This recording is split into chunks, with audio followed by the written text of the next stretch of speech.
وعیادۃ المریض، مریض کی عیادت کرنا۔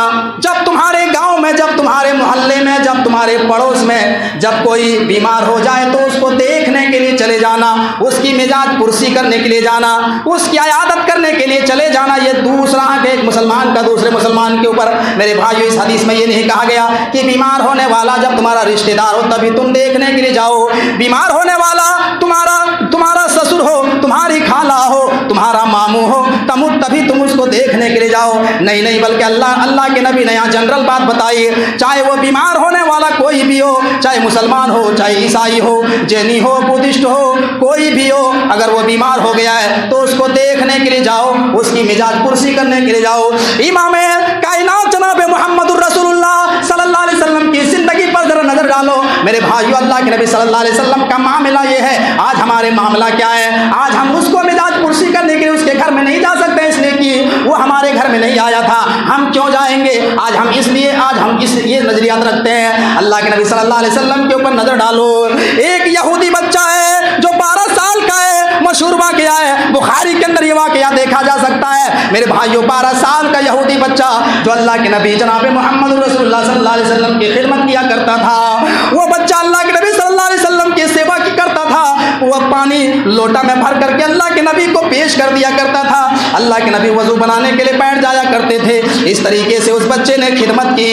جب وہ بچہ بیمار ہو گیا، جب وہ بچہ چارپائی میں لیٹ گیا، اس کی آخری سانسیں چل رہی ہے، دنیا سے رخصت ہونے والا ہے، اللہ کے نبی صلی اللہ علیہ وسلم کو جب پتا چلا، آپ اس کے گھر جاتے ہیں، اس یہودی بچے کے گھر جاتے ہیں، اور اس یہودی بچے کے گھر جانے کے بعد اس بچے کو اپنے گود میں اٹھاتے ہیں اور کہتے ہیں، اے میرے بیٹے تو ایمان لیا، تو کلمہ پڑھ لے، تو جہنم کی آگ سے بچ جائے گا، لا الہ الا اللہ محمد رسول اللہ پڑھ لے، تجھے اللہ تعالیٰ جہنم کی آگ سے بچا لے گا۔ وہ بچہ دائیں بائیں دیکھتا ہے، اپنے باپ کی طرف دیکھتا ہے کہ میرا باپ اس بارے میں کیا کہتا ہے۔ اس کا باپ کہتا ہے، اے میرے بیٹے، اگر تیرا دل آمادہ ہے، اگر محمد کے دین کو قبول کرنے کا تیرے دل میں ارادہ ہے تو میری طرف سے کوئی منع نہیں ہے۔ جب باپ کی طرف سے سگنل مل گیا تو بیٹے نے بآواز بلند آواز سے کلمہ پڑھا، اشہد ان لا الہ الا اللہ واشہد ان محمدا عبدہ ورسولہ۔ یہ کلمہ پڑھ کر وہ یہودی بچہ اسلام لے آیا، اور جیسے اسلام لایا اس بچے کے جسم سے روح قبض عنصری سے پرواز ہو گئی، وہ بچہ انتقال ہو جاتا ہے۔ اللہ کے نبی صلی اللہ علیہ وسلم نے کہا کہ اللہ کا شکر ہے یہ بچہ جہنم کی آگ سے بچ گیا۔ میرے بھائیو ذرا غور کیجئے، اللہ کے نبی جناب محمد رسول اللہ کا معاملہ یہ تھا کہ اللہ کے نبی یہودی کے بھی گھر عیادت کرنے کے لیے جایا کرتے تھے، اور یہودی کے گھر بھی جاتے تھے کہ یہودی بیمار ہے، اس کو بھی اللہ کے نبی دیکھنے کے لیے جا رہے ہیں۔ یا ہم اپنے مسلمان بھائی کو دیکھنے کے لیے نہیں جاتے ہیں کہ وہ نہیں آیا تو ہم کیوں جائیں گے، اس سے ہماری دشمنی چل رہی، 36 کا آنکڑا ہے، مر رہا ہے تو مرنے دو، اچھا ہوگا، ہم نہیں دیکھنے کے لیے نہیں جائیں گے۔ یہ ہمارا جو ہے نظریہ ہے، یہ ہمارا خیال ہے میرے بھائیوں، یہ سماج کے اندر چل رہا ہے۔ وعیادۃ المریض، جب کوئی بیمار ہو جائے تو اس کو دیکھنے کے لیے جاؤ، اور اس کا کتنا بڑا ثواب ہے۔ ترمذی کی حدیث ہے، ایک مسلمان جب صبح کے ٹائم میں کسی کو دیکھنے کے لیے جاتا ہے، کسی بیمار کی بیمار پرسی کرنے کے لیے دیکھنے کے لیے جاتا ہے، تو اس کی فضیلت کیا ہے؟ حدیث کے اندر ترمذی کی روایت ہے، اللہ کے نبی فرماتے ہیں، ما من مسلم یعود مسلما غدوۃ الا صلی علیہ 70,000 ملک حتی یمسی وان عادت عشیۃ الا صلی علیہ 70,000 ملک حتی یصبح وکان له خریف فی الجنہ۔ اللہ کے نبی فرماتے ہیں، تم میں سے جب کوئی مسلمان صبح کے ٹائم میں کسی مسلمان بھائی کی عیادت کرنے کے لیے جائے، جب کوئی مسلمان صبح کے ٹائم میں کسی کو دیکھنے کے لیے جاتا ہے تو شام ہونے تک 70,000 فرشتے اس کے لیے مغفرت کی دعا کرتے ہیں، اور اگر کوئی شام کے وقت کسی کو دیکھنے کے لیے جائے تو صبح ہونے تک 70,000 فرشتے اس کو دیکھنے کے لیے جاتے ہیں۔ اتنا بڑا ثواب ہے میرے بھائیو۔ اللہ کے نبی فرماتے ہیں، کل قیامت کے دن اللہ تبارک و تعالیٰ میدان محشر میں ایک لوگوں سے سوال کرے گا، ماریس تو فلم تعودنی، اے میرے بندے، جب میں بیمار ہوا تو تم مجھے دیکھنے کے لیے کیوں نہیں آئے؟ جب میں بیمار ہوا تو تم نے میری عیادت کیوں نہیں کی؟ تم نے میری عیادت کیوں نہیں کی؟ وہ انسان جواب دے گا، قال یا ربی کیف اعودک وانت رب العالمین، اے اللہ تو رب العالمین ہے، تو پوری دنیا کا کریٹر آف یونیورس ہے، تو پوری دنیا کا رب ہے، اللہ تو بیمار کیسے ہو سکتا ہے؟ تجھے دیکھنے کے لیے کون جائے گا؟ اللہ تبارک و تعالیٰ کہے گا، اے میرے بندے،